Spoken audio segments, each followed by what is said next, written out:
Bismillah, Assalamualaikum warahmatullahi wabarakatuh. Kita mengawali perkuliahan kita di pertemuan kedua ini itu dengan materi dasar-dasar perpajakan.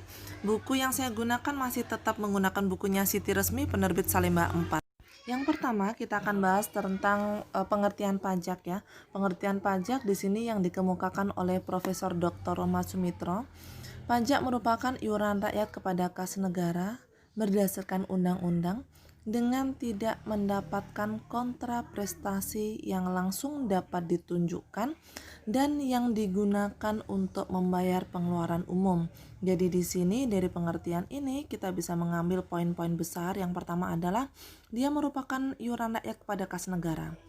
Yang kedua, harus didasari oleh undang-undang. Berarti kalau nggak ada dasar undang-undangnya, bisa kita sebut dia bukan pajak.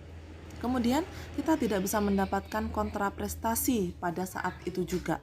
Dan yang terakhir, bahwa pajak ini nanti akan digunakan untuk membiayai pengeluaran umum pemerintah atau.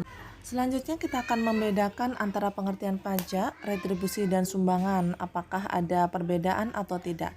Tadi dari pengertian yang dikemukakan oleh Profesor Dr. Rumat Sumitro kita bisa melihat ada unsur-unsur yang terkandung ya di dalam pajak. Yang pertama tadi kita sudah bahas di slide kita sebelumnya, yaitu merupakan iuran dari rakyat kepada kas negara berdasarkan undang-undang tanpa imbalan atau kontraprestasi secara langsung dan digunakan untuk membiayai rumah tangga negara atau pengeluaran pembiayaan umum pemerintah atau negara. Kemudian apa bedanya dengan retribusi?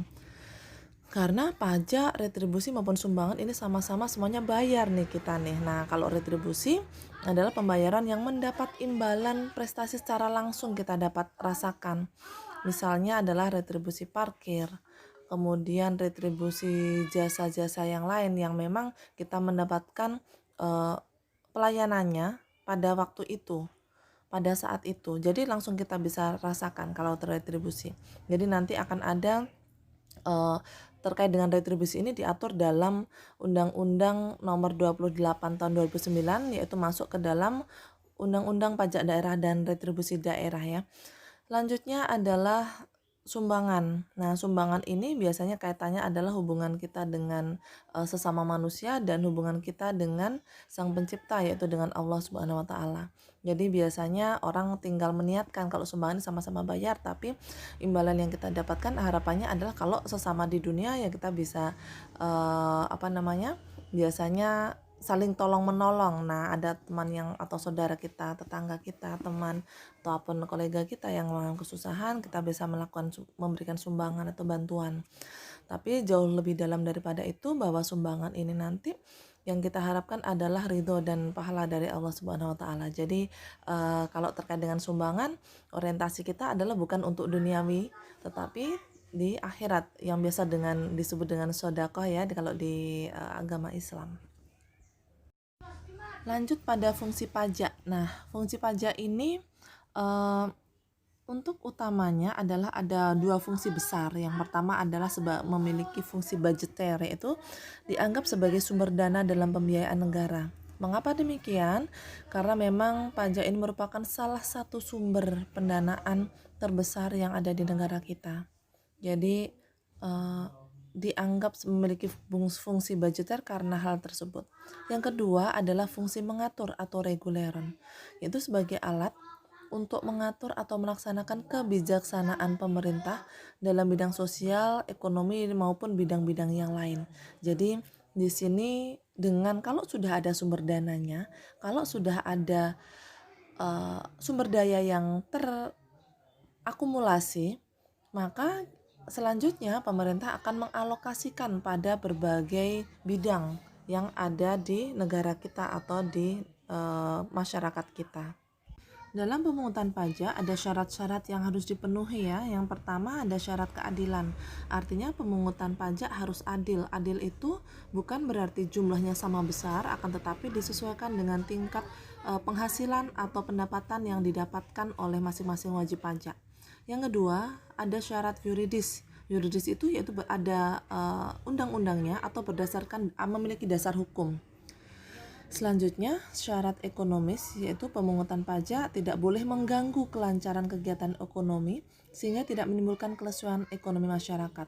Jadi di sini jika ada pemungutan pajak, maka tidak boleh pajak tersebut lebih besar atau mendekati seluruh kebutuhan masyarakat.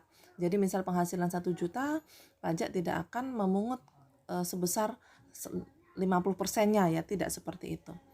Karena itu akan melanggar syarat ekonomis. Kemudian syarat finansial, artinya itu efisien dalam biaya pemungutannya. Yang terakhir adalah sederhana. Artinya sistem pemungutan pajak harus sesederhana mungkin sehingga masyarakat mudah untuk memenuhi kewajibannya.